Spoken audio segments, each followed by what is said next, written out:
everyone, welcome back to another week of What's for Dinner. Today's Sunday, so we're having Sunday dinner. I'm going to be making two kinds of stuffed breads or strombolis. I have my pizza dough recipe. I have a video for that I can leave down below for you. I have that over here rising. That's just about done. In this skillet, I am going to cook up some hot Italian sausage. And then the other one I'm going to do is meatballs, which I got pre-made ones from Trader Joe's, so we're just going to use that.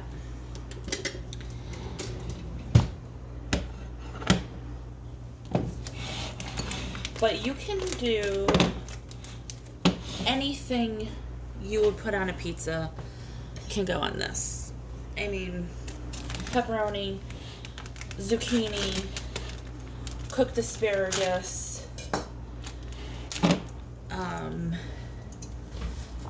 I prefer pepperoni than sausage, but we had sausage and the rest of my family likes that, so that's what we're doing. I like mushrooms, spinach, broccoli, all kinds of stuff. So we're just gonna let this get hot and I'll brown up the sausage. I'll show you how I roll out the dough and put everything together. Okay, so while this is still browning up, I'm actually going to let it cool down a little bit before I start putting it all together. I'm going to come over here and make the dip. So for this dip, I'm going to be using 2 avocados, some sour cream, some cheddar cheese, some salsa, and I'm going to be using some corn. So we've always made this dip without corn, but my husband he doesn't like avocados, but he will eat avocados with corn, which I've made plenty of times before. I'll mix it. So I'm going to shred up this cheese plus some of this, or you could just use the bag kind. Okay, so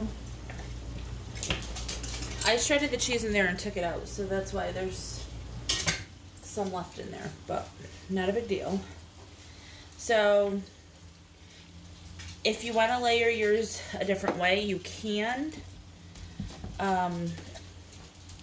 Just take a knife and cut these. Now, I had a hard time finding ripe avocados. Everything was super, super, super unripe. So I did my best. Well, hopefully these will work. If not, it'll be a little crunchy. What can I tell you? Alright, so I'm going to open these two and get all the avocado out. Alright, so mash that up as much as I could. Add salt and pepper to taste. I'm putting some garlic powder. Oops. I really like garlic powder on avocado.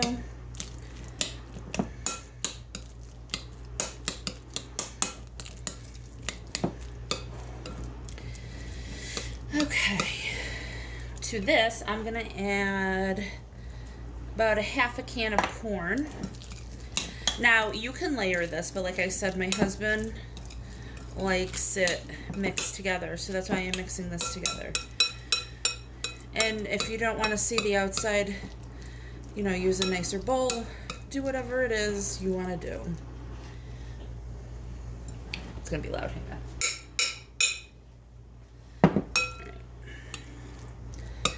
Okay, now to this, I'm going to add some sour cream.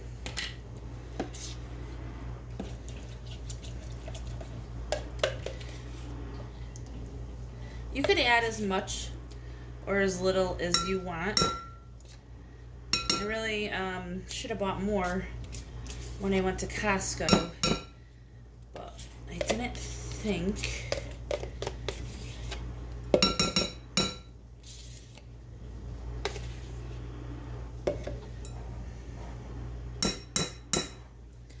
All right. Spread that.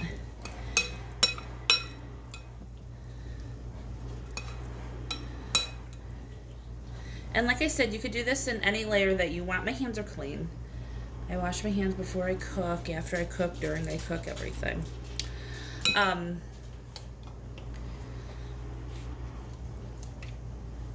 To this, I'm gonna add some salsa. I'm trying to remember. It's been a while since I've actually made this.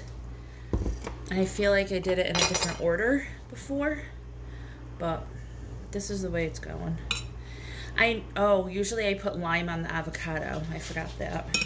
I don't have any, but that's to help it from browning. And the avocado will go on the bottom, so the other ingredients will also keep it from browning as well. And you add your cheese to the top.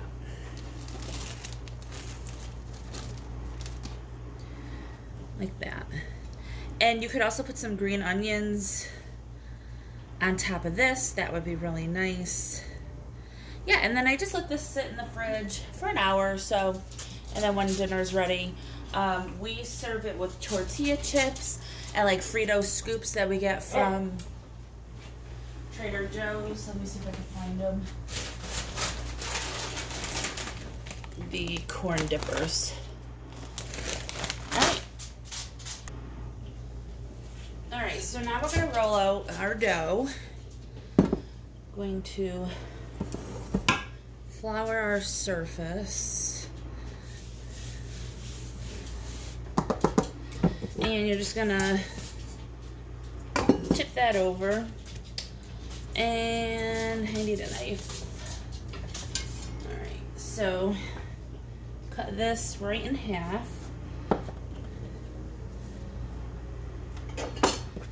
Put the other half right back in. Make sure you have enough flour. And you could just use some regular pizza dough that you get from the store. The only thing I personally find a lot easier is when you're using homemade dough, it's a lot easier to stretch it out and to roll it out. But that's just me. So we're gonna do this into a rectangle because that's the shape we want our breads to be. I have a smaller surface area over here, so it's a little bit harder, but you want your dough nice and warm, whatever dough you're using. You could also just use the canned dough. That'll work good with this too.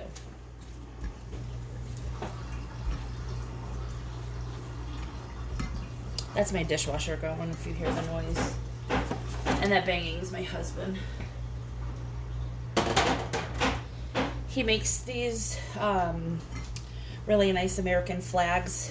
I'll insert a picture for people, and he ships them. So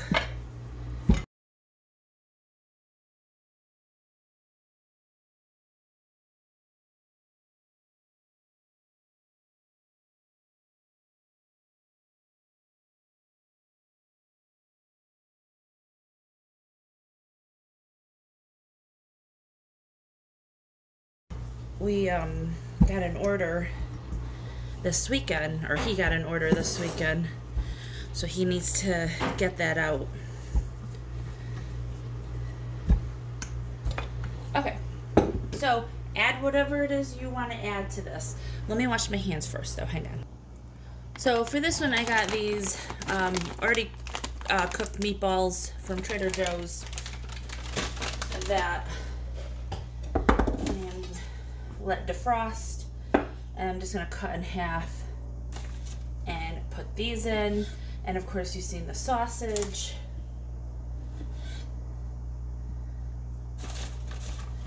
And cheese. You can use provolone, mozzarella, parmesan, a mixture of all of them. You can use cheddar. You can use Colby Jack. You can use whatever you want, whatever you have on hand. That's what's so good about these. You can make like a Philly cheesesteak. I know a lot of people like that Big Mac Sloppy Joe type meal. You can make that filling and put that inside of here. There's just so many things. You just don't want it too far to the ends, because when you roll, they're gonna come flying out.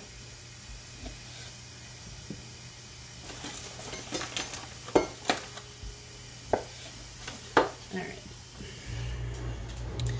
So I think I'm gonna spread these out just a bit.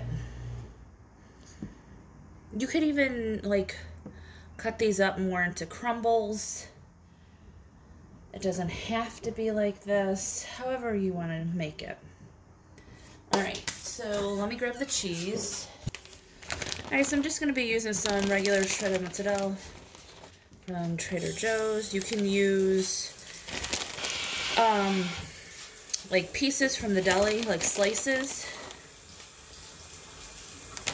Whatever you want. I have a cookie sheet lined with parchment paper, and then I'm just going to start rolling this up.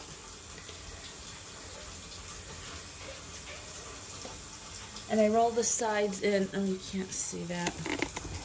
You can see I roll the sides in just a little so nothing goes rolling out. Okay. So he's not the prettiest. He's a little lumpy, but that's alright. And then let me get him on the sheet. Alright, and here's the other one. This one I'll put cheese on first for no reason. You could add basil, Italian seasoning, garlic, onion powder, basil, oregano. I'm trying to think what else. You can add anything you want to this. And then our cooked sausage. Whoop. That's cooled off. I don't want all that extra grease, so just drain it off to the side. And then, oh my goodness, throwing my meat everywhere.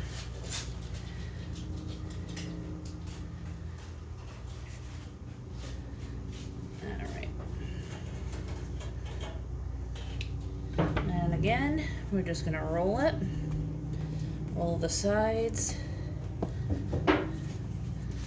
This one's a little smaller, the meatballs were bigger. And there's your roll. Put this on top of your baking sheet. Let me clean this up and I'll show you. Okay, and here are the two breads. I'm just gonna let these sit here. I'm gonna cook them in about a half an hour. And yeah, we're gonna have this with a salad and some of that Mexican dip that I showed you earlier.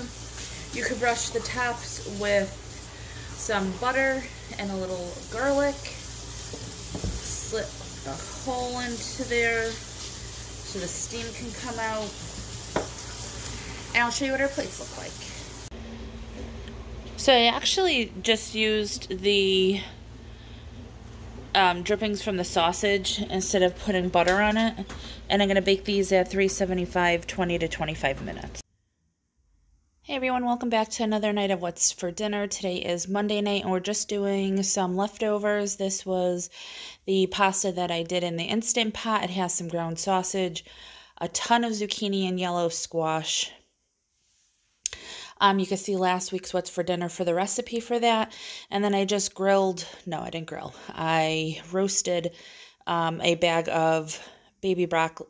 Oh my gosh, I can't talk tonight. I roasted a bag of baby cauliflower from Trader Joe's. Little olive oil and salt, and that's what's for dinner. Hey everyone, welcome back to Melissa's Kitchen Table and another night of What's for Dinner. Today is Tuesday. And we grilled a steak out on our grill. We had like thunder and pouring rain.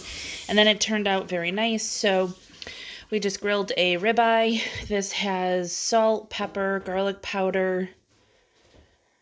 And I think, oh, onion powder. And then we just have some roasted potatoes and broccoli. And that's what's for dinner. Hi everyone, welcome back to another night of What's for Dinner. Tonight we're going to be making chicken and dumplings, and I'm sure my way of doing it is not a traditional way, but this is how we're doing it. I will leave a link below that I used on how to make the dumplings, but I didn't follow the recipe pretty much for anything else. But I'll leave it anyways, just so you can get an idea. So to that I have 2 tablespoons of butter, 1 medium onion, 3 carrots, and I'm going to add potatoes to ours, but I know that is not traditional.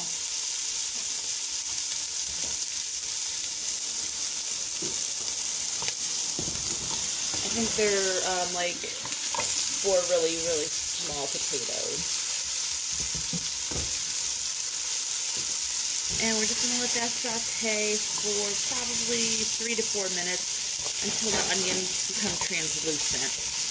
In the meantime over here, I have my dumpling mix ready.